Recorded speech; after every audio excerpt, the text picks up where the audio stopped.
Exodus chapter 26. Bukod dito'y gagawin mo ang tabernakulo na may 10 tabing na linong pinili at bughaw at kulay ube at pula na may mga kerubin na gawa ng bihasang manggagawa, iyong gagawin. Ang magiging haba ng bawat tabing ay 28 siko at ang luwang ng bawat tabing ay 4 na siko. Lahat ng tabing ay magkakaroon ng isang kasukatan. 5 tabing ay papagsusugpunging isa't isa, at ang ibang 5 tabing ay papagsusugpunging isa't isa. At gagawa ka ng mga presilyang bughaw sa gilid ng isang tabing sa hangganan ng pagkakasugpong, at gayon din gagawin mo sa gilid ng 2 tabing na nasa 2 pagkakasugpong. 50 presilya ang iyong gagawin sa isang tabing, at 50 presilya ang iyong gagawin sa gilid ng tabing na nasa 2 pagkakasugpong. Ang mga presilya ay magkakatapat na isa't isa. At 50 pangawit na ginto ang iyong gagawin, at pagsusugpungin mo ang mga tabing sa pamamagitan ng mga kawit, at magiging isa lamang. At gagawa ka ng mga tabing na balahibo ng kambing na pinakatolda sa ibabaw ng tabernakulo. 11 tabing ang iyong gagawin. Ang magiging haba ng bawat tabing ay 30 siko, at ang luwang ng bawat tabing ay 4 na siko. Ang 11 tabing ay magkakaroon ng isang sukat, at iyong papagsusugpungin ang 5 tabing at gayon din ang 6 na tabing, at iyong ititiklop ang 6 na tabing sa harapan ng tabernakulo. At 50 presilya ang iyong gagawin sa tagliran ng isang tabing na nasa hangganan ng pagkakasugpong, at 50 presilya sa tagiliran na 2 pagkakasugpong. At gagawa ka ng 50 pangawit na tanso, at ikakabit mo ang mga pangawit sa mga presilya, at pagsusugpungin mo ang tolda upang maging isa. At ang dakong nakalawit na nalalabi sa mga tabing ng tolda, na siyang kalahati ng tabing na nalalabi ay ilalaylay sa likuran ng tabernakulo. At ang siko ng isang dako at ang siko ng kabilang dako niyaong nalalabi sa haba ng mga tabing ng tolda ay ilalaylay sa mga tagiliran ng tabernakulo, sa dakong ito at sa dakong yaon upang takpan.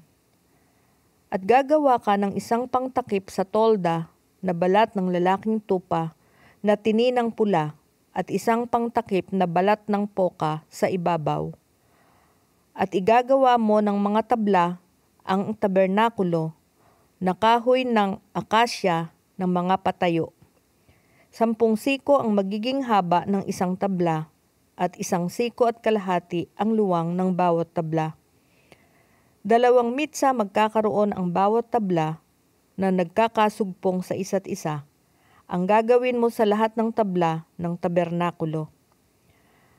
At igagawa mo ng mga tabla ang tabernakulo, 20 tabla sa tagilirang timugan sa dakong timugan, at gagawa ka ng 40 tungtungan pilak upang ilagay sa ilalim ng 20 tabla, 2 tungtungan sa bawat tabla na ukol sa kaniyang 2 mitsa, at 2 tungtungan sa ilalim ng ibang tabla na ukol sa kaniyang 2 mitsa.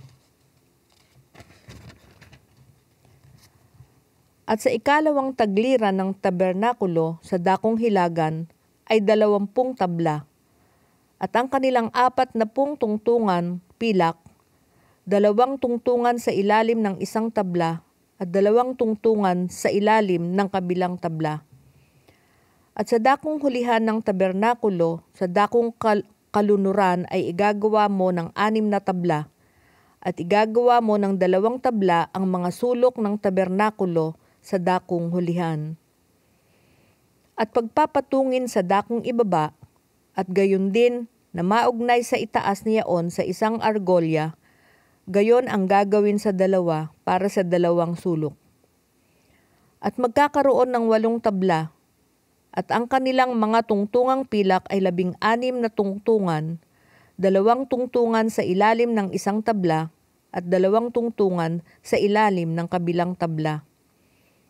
At gagawa ka ng mga barakilan na kahoy na akasya, 5 sa mga tabla ng isang tagiliran ng tabernakulo, at 5 barakilan sa mga tabla ng kabilang tagiliran ng tabernakulo, at 5 barakilan sa mga tabla ng tagiliran ng tabernakulo sa dakong hulihan na dakong kalunuran. At ang gitnang barakilan ay daraan sa kalagitnaan ng mga tabla mula sa isang dulo hanggang sa kabila. At iyong babalutin ng ginto ang mga tabla, at gigintuin mo ang kanilang mga argolya na pagdaraanan ng mga barakilan, at iyong babalutin ng ginto ang mga barakilan. At iyong itatayo ang tabernakulo ayon sa anyo na yaon, na ipinakita sa iyo sa bundok.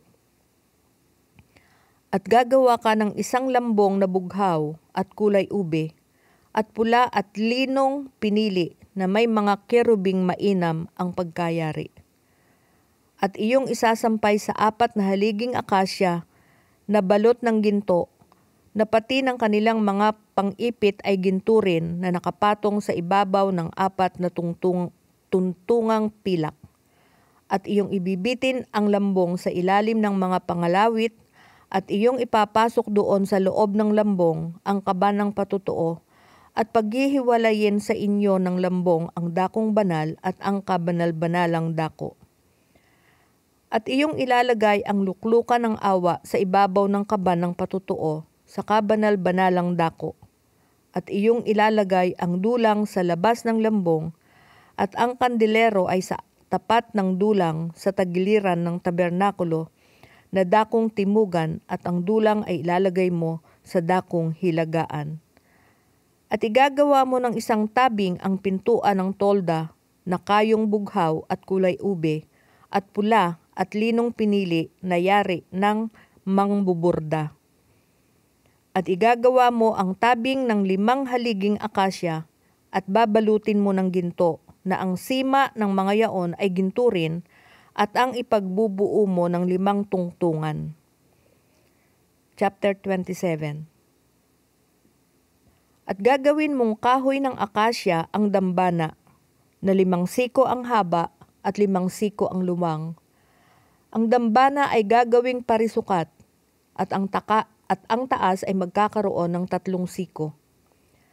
At gagawin mo ang mga anyong sungay sa ibabaw ng 4 na sulok na yaon. Ang mga anyong sungay ay kaputol din, at iyong babalutin ng tanso. At igagawa mo ng kanyang mga kawa upang mag-alis ng mga abo at ng mga pala at ng mga mangkok at ng mga pangalawit at ng mga suuban. Lahat ng mga kasangkapay gagawin mong tanso. At igagawa mo ng isang salang tanso na tila lambat ang yari, at ang ibabaw ng nilambat ay igagawa mo ng 4 na argolyang tanso sa 4 na sulok na yaon. At ilalagay mo sa ibaba ng gilid ng dambana sa dakong ibaba, upang ang nilambat ay umabot hanggang sa kalahatian ng dambana. At igagawa mo ng mga pingga ang dambana, mga pinggang kahoy na akasya, at babalutin mo ng tanso. At ang mga pingga niya ay isusuot sa mga argolya, at ang mga pingga ay ilalagay sa 2 tagiliran ng dambana pagka dinadala. Gagawin mo ang dambana na kuluong sa pamamagitan ng mga tabla, kung paano ang ipinakita sa iyo sa bundok, ay gayon gagawin nila. At iyong gagawin ang looban ng tabernakulo sa tagilirang timugan na dakong timugan, ay magkakaroon ng mga tabing sa looban na linong pinili na may 100 siko ang haba sa isang tagliran. At ang ihahaligi do'y 20, at ang mga tungtungan ng mga yaon ay 20 na tanso. Ang mga sima ng mga haligi at ang mga pilete niyaon ay pilak. At gayon din sa tagilirang dakong hilagaan, sa kahabaan ay magkakaroon ng mga tabing na may 100 siko ang haba, at ang mga haligi ng mga yaon ay 20, at ang mga tungtungan ng mga yaon ay 20 na tanso. Ang mga sima ng mga haligi at ang mga pilete ng mga yaon ay pilak. At sa kaluwangan ng looban ng kalunuran ay magkakaroon ng mga tabing na may 50 siko. Ang haligi ng mga yaon ay 10, at ang mga tungtungan ng mga yaon ay 10. At sa kaluwangan ng looban sa dakong silanganan, sa dakong sinisikatan ng araw, ay magkakaroon ng 50 siko. Ang mga tabing sa isang dako ay pintuang daan ay magkakaroon ng 15 siko. Ang mga haligi ng mga yaon ay 3, at ang mga tungtungan ng mga yaon ay 3 rin. At sa kabilang dako'y magkakaroon ng mga tabing na may 15 siko. Ang mga haligi ng mga yaoy 3, at ang mga tungtungan ng mga yaoy 3. At sa pintuan ng looban ay magkakaroon ng isang tabing na may 20 siko, na ang kayo'y bughaw at kulay ube at pula, at kayong linong pinili na yari ng mangbuburda. Ang mga haligi ng mga yaoy 4, at ang mga tungtungan ng mga yaoy 4. Lahat ng haligi sa palibot ng looban ay pagsusugpungin ng mga pileteng pilak. Ang mga sima ng mga yaon ay pilak, at ang mga tungtungan ng mga yaon ay tanso. Ang haba ng looban ay magkakaroon ng 100 siko, at ang luwang ay 50 magpasaan man, at ang taas ay 5 siko. Kayong linong pinili, at ang mga tungtungan ay tanso. Lahat ng mga kasangkapan ng tabernakulo sa buong paglilingkod doon, at lahat ng mga tulos niyaon, at lahat ng mga tulos ng looban ay tanso. At iyong iuutos sa mga anak ni Israel na sila'y magdala sa iyo ng taganas na langis ng binayong oliba na pangilawan upang papagningasing palagi ang ilawan. Sa tabernakulo ng kapisanan, sa labas ng lambong na nasa harap ng kaban ng patutuo, ay aayusin yaon ni Aaron at ng kanyang mga anak mula sa hapon hanggang sa umaga, sa harap ng Panginoon, magiging palatuntunan sa buong panahon ng kanilang lahi sa ikagagaling ng mga anak ni Israel. Chapter 28. At ilapit mo sa iyo si Aarong iyong kapatid at ang kanyang mga anak na kasama niya, mula sa gitna ng mga anak ni Israel upang makapangasiwa sa akin sa katungkulang saserdote, si Aaron, si Nadab at si Abiu, si Eleazar at si Itamar na mga anak ni Aaron. At igagawa mo ng mga banal na kasuotan si Aarong iyong kapatid sa ikalululahati at ikagaganda. At iyong sasalitain sa lahat ng matalino na aking pinagpupuspos ng diwa ng karunungan na kanilang gawin ang kasuotan ni Aaron upang siya'y italaga na siya'y makapangasiwa sa akin sa katungkulang saserdote. At ito ang mga kasuotang kanilang gagawin, 1 pektoral at 1 epod, at 1 balabal at 1 tunika na tinahing guhit-guhit na naaanyong pari-parisukat, 1 mitra at 1 pamigkis, at kanilang igagawa ng mga banal na kasuotan si Aarong iyong kapatid at ang kanyang mga anak upang makapangasiwa sa akin sa katungkulang saserdote. At kukuha sila ng ginto at ng kayong bughaw at ng kulay ube at ng pula at ng lino. At kanilang gagawin ang epod na ginto at kayong bughaw at kulay ube, pula at linong pinili na yari ng bihasang mangbuburda. Magkakaroon ng 2 pangbalikat na nagkakasugpong sa 2 dulo ni yaon upang magkasugpong. At ang mainam na pagkayaring pamigkis na nasa ibabaw ng epod upang ibigkis ay gagawing gaya ng pagkayari ng epod at kaputol na ginto, kayong bughaw at kulay ube at pula at linong pinili. At kukuha ka ng 2 batong onyx at iyong iuukit na limbag sa ibabaw ng mga yaon ang mga pangalan ng mga anak ni Israel. 6 sa kanilang mga pangalan ay sa isang bato at ang mga pangalan ng 6 na natitira ay sa isang bato ayon sa kanilang kapanganakan. Nayari ng mga ukit sa bato na gaya ng ukit ng isang panatak, iyong iuukit sa 2 bato ayon sa mga pangalan ng mga anak ni Israel, iyong gagawing napamumutihan ng mga kalupkop na ginto. At iyong ilalagay ang 2 bato sa ibabaw ng pangbalikat ng epod upang maging mga batong pinakaalaala sa ikagagaling ng mga anak ni Israel. At papasanin ni Aaron ang kanilang mga pangalan sa harap ng Panginoon sa ibabaw ng kanyang 2 balikat na pinakaalaala, at gagawa ka ng mga kalupkop na ginto at ng 2 tanikalang taganas na ginto. Parang pisi iyong gagawin na yaring pinili at iyong ilalapat sa mga kalupkop ang mga tanikalang pinili. At gagawin mo ang pektoral ng kahatulan na gawa ng bihasang manggagawa na gaya ng pagkakayari ng epod, iyong gagawin. Gagawin mo na ginto, na bughaw at kulay ube, at pula at linong pinili. Gagawing parisukat at nakatiklop. 1 dangkal magkakaroon ang haba ni yaon at 1 dangkal ang luwang ni yaon. At iyong kakalupkupan ng mga kalupkop na mga bato, 4 na hanay na bato, 1 hanay na sardio, topasyo at karbungko ang magiging unang hanay. At ang 2 hanay ay 1 esmeralda, 1 sapiro at 1 diamante. At ang 3 hanay ay 1 hasinto, 1 agata at 1 amatista. At ang 4 na hanay ay 1 berilo, 1 onyx at 1 haspe. Pawang pamumutihan ng ginto sa kanilang mga kalupkop. At ang mga bato ay iaayos sa mga pangalan ng mga anak ni Israel, 12 ayon sa mga pangalan nila, gaya ng ukit ng 1 panatak, bawat isa'y ayon sa kanilang pangalan na magiging ukol sa 12 lipi. At gagawa ka sa ibabaw ng pektoral ng mga tanikalang parang pisi, yaring pinili na taganas na ginto. At igagawa mo ang ibabaw ng pektoral ng 2 singsing na ginto at ilalagay mo ang 2 singsing sa 2 sulok ng itaas ng pektoral.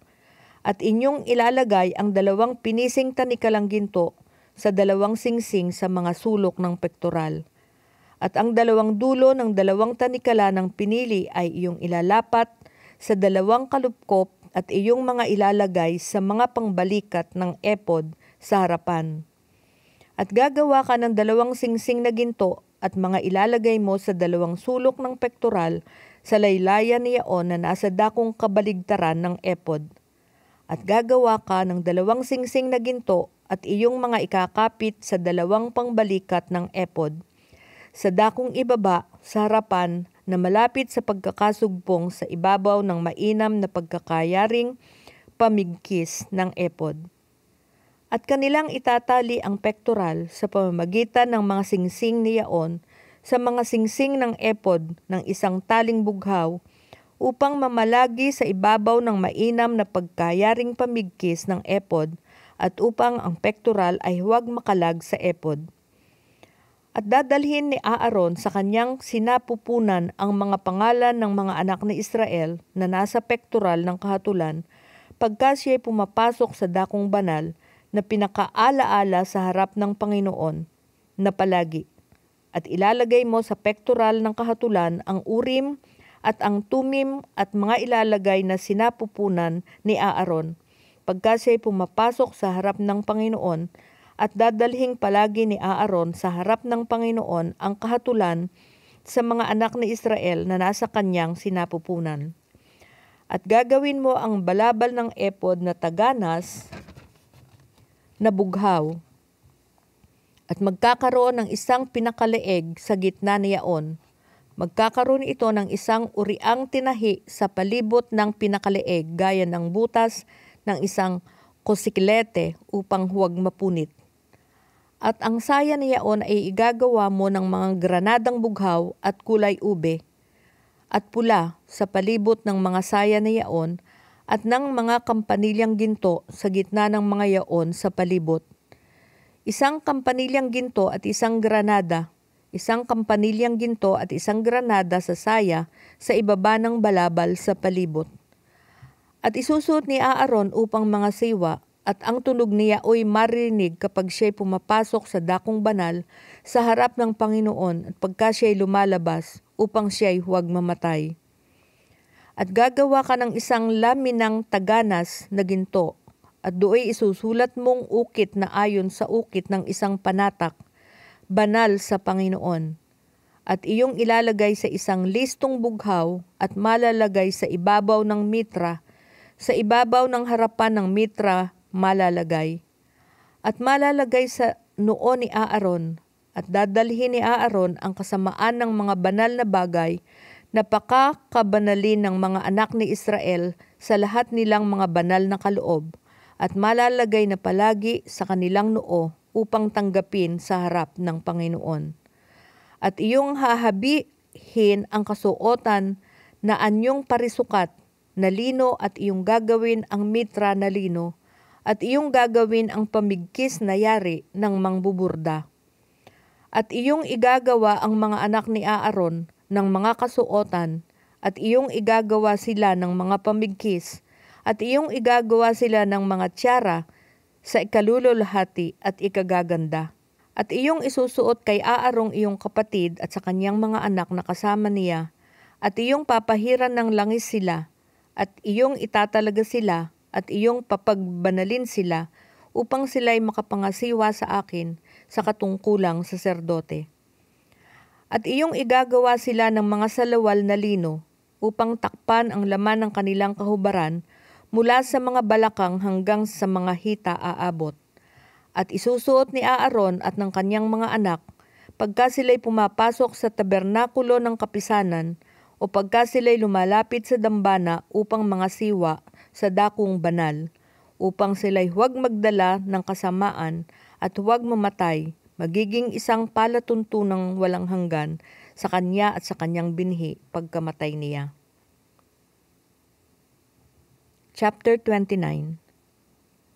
At ito ang bagay na iyong gagawin sa kanila na ibukod sila upang sila'y mga siwa sa akin sa katungkulang saserdote.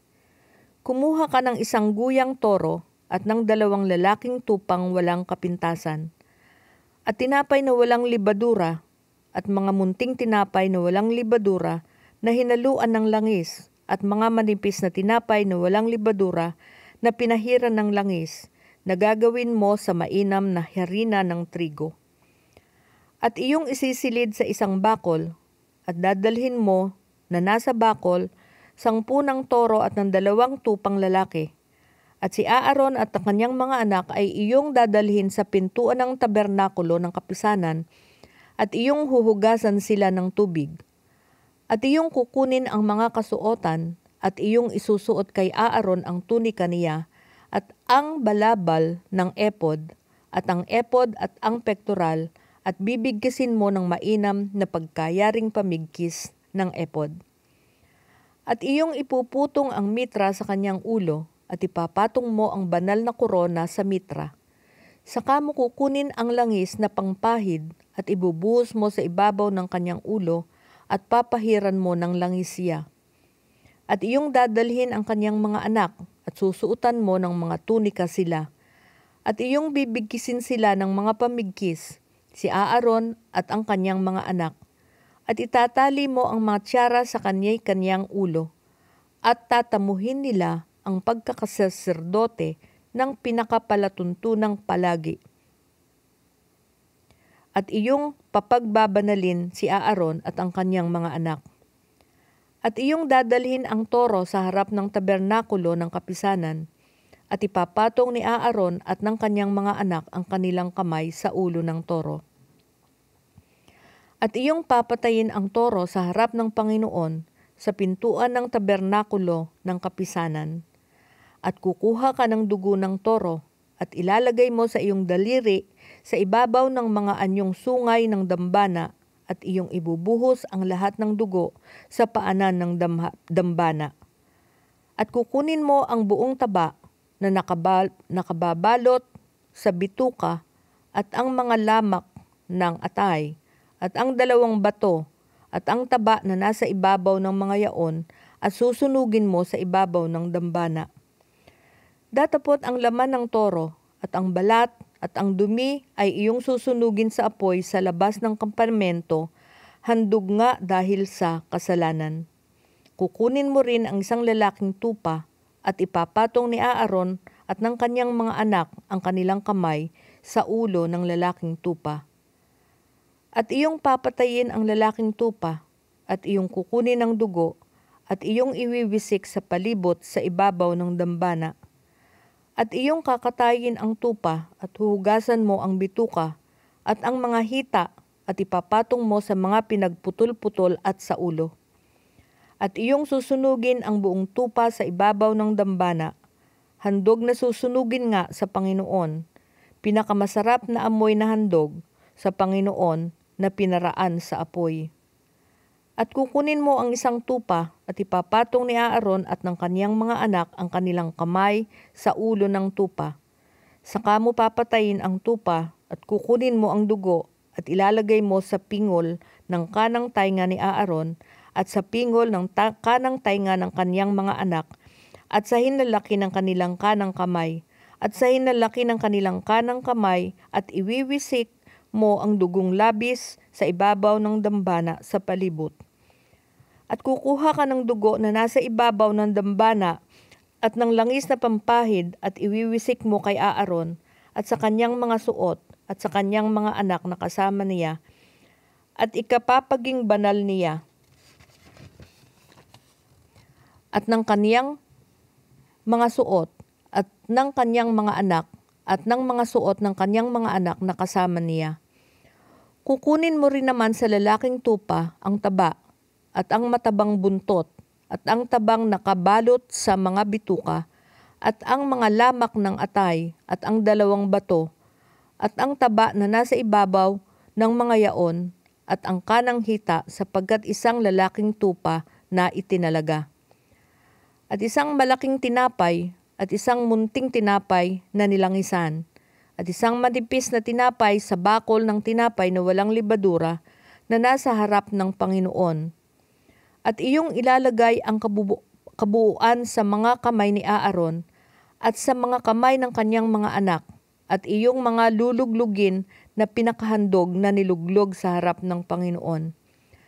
At iyong kukunin sa kanilang mga kamay at iyong susunugin sa dambana sa ibabaw ng handog na susunugin na pinakamasarap na amoy sa harap ng Panginoon, handog nga sa Panginoon na pinaraan sa apoy. At kukunin mo ang dibdib ng tupa na itinalaga ni Aaron at luglugin mo na pinakahandog na niluglog sa harap ng Panginoon at magiging iyong bahagi.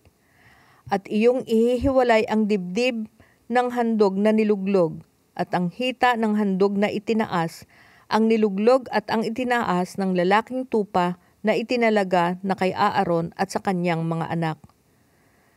At magiging kay Aaron at sa kanyang mga anak na pinakabahagi magpakailanman na mula sa mga anak ni Israel, sapagkat isang handog na itinaas at magiging isang handog na itinaas sa ganang mga anak ni Israel na kinuha sa kanilang mga hain tungkol sa kapayapaan, na dili iba't kanilang handog ngang itinaas sa Panginoon. At ang mga banal na kasuatan ni Aaron ay magiging sa kanyang mga anak pagkamatay niya, upang pahiran ng langis sa mga yaon at upang italaga sa mga yaon. 7 araw na isusuot ng anak na magiging saserdote na kahalili niya pagka siya'y pumapasok sa tabernakulo ng kapisanan upang mga siwa sa dakong banal. At kukunin mo ang lalaking tupa na itinalaga at lulutuin mo ang kanyang laman sa dakong banal. At kakanin ni Aaron at ng kanyang mga anak ang laman ng tupa at ang tinapay na nasa bakol sa pintuan ng tabernakulo ng kapisanan. At kanilang kakanin ang mga bagay na yaon na ipinangtubos ng sala upang italaga at pakabanalin sila. Datapwat hindi kakain na yaon ang sinumang taga-ibang lupa, sapagkat mga bagay na banal. At kung may lumabis sa laman na itinalaga o sa tinapay hanggang sa kinaumagahan, ay iyong susunugin sa apoy ang labis, hindi kakanin sapagkat yaoy banal. At ganito mo gagawin kay Aaron at sa kanilang mga anak ayon sa lahat ng aking iniutos sa iyo. 7 araw na iyong itatalaga sila. At araw-araw ay maghahandog ka ng toro na pinakahandog dahil sa kasalanan na pinakapang tubos at iyong lilinisin ang dambana pagka iyong ipinapagawa ng katubusan yaon. At iyong papahiran ng langis upang pakabanalin. 7 araw na iyong tutubusin sa sala ang dambana at iyong pakakabanalin, at ang dambana ay magiging kabanal-banalan. Anumang masagi sa dambana ay magiging banal. Ito nga ang iyong ihahandog sa ibabaw ng dambana, 2 kordero ng unang taon araw-araw na palagi. Ang 1 kordero ay iyong ihahandog sa umaga, at ang 1 kordero ay iyong ihahandog sa hapon.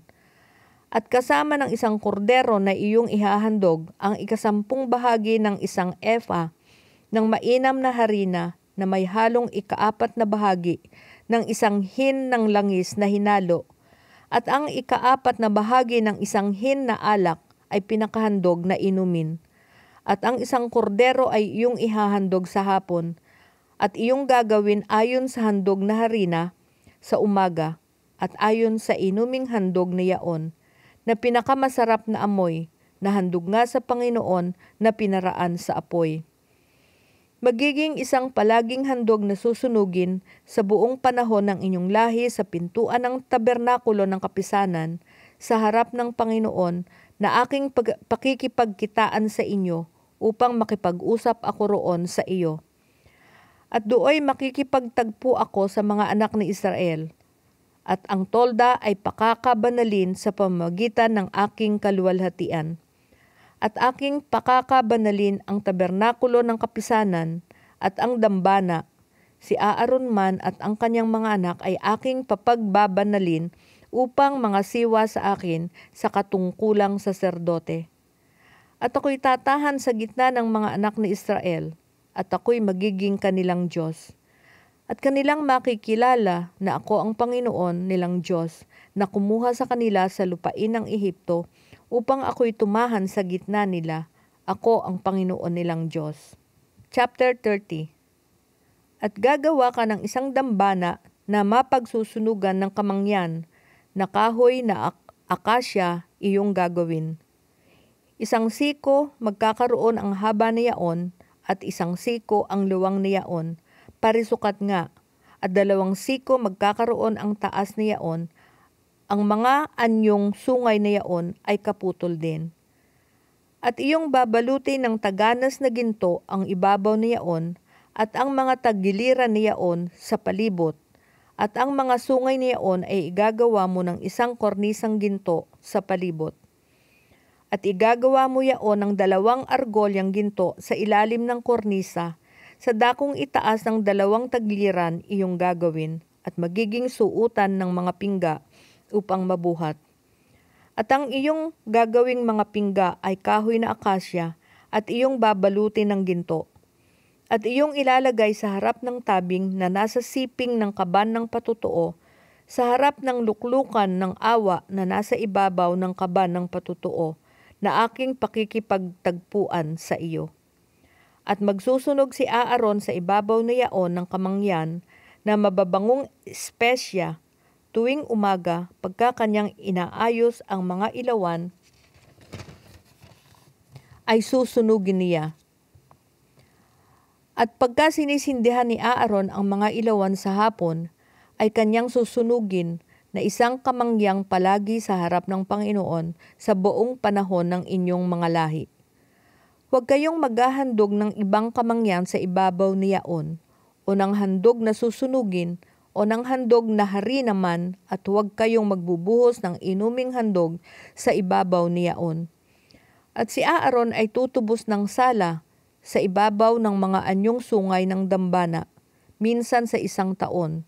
Kanyang tutubusin sa sala na minsan sa 1 taon ng dugo ng handog dahil sa kasalanan sa buong panahon ng inyong mga lahi, kabanal-banalan nga sa Panginoon.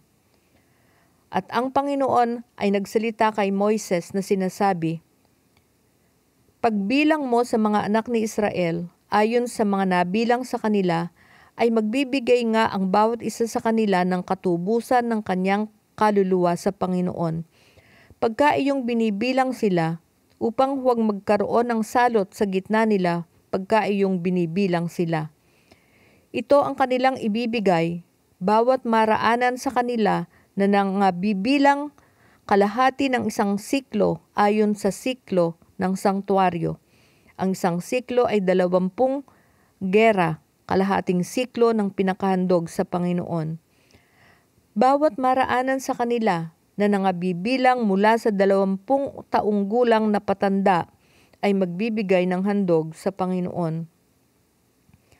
Ang mayaman ay hindi magbibigay ng higit at ang duka ay hindi magbibigay ng kulang sa kalahating siklo. Pagbibigay nila ng handog sa Panginoon upang pangtubos sa inyong mga kaluluwa. At inyong kukunin sa mga anak ni Israel ang pangtubos ng salapi at iyong gugugulin sa paglilingkod sa tabernakulo ng kapisanan na maging pinakaalaala sa mga anak ni Israel sa harap ng Panginoon upang ipangtubos ng inyong mga kaluluwa." At ang Panginoon ay nagsalita kay Moises na sinasabi, "Gagawa ka rin ng 1 hugasang tanso at ang tungtungan ay tanso upang paghugasan at iyong ilalagay sa gitna ng tabernakulo ng kapisanan at ng dambana at iyong sisidlan ng tubig. At si Aaron at ang kanyang mga anak ay maghuhugas doon ng kanilang mga paa. Pagka sila'y pumapasok sa tabernakulo ng kapisanan, ay maghuhugas sila ng tubig upang sila'y huwag mamatay.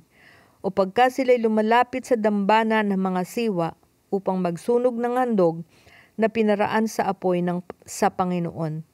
Gayon sila maghuhugas ng kanilang mga kamay at ng kanilang mga paa upang huwag silang mamatay at magiging isang palatuntunan magpakailanman sa kanila, sa kanya at sa kanyang binhi sa buong panahon ng kanilang mga lahi."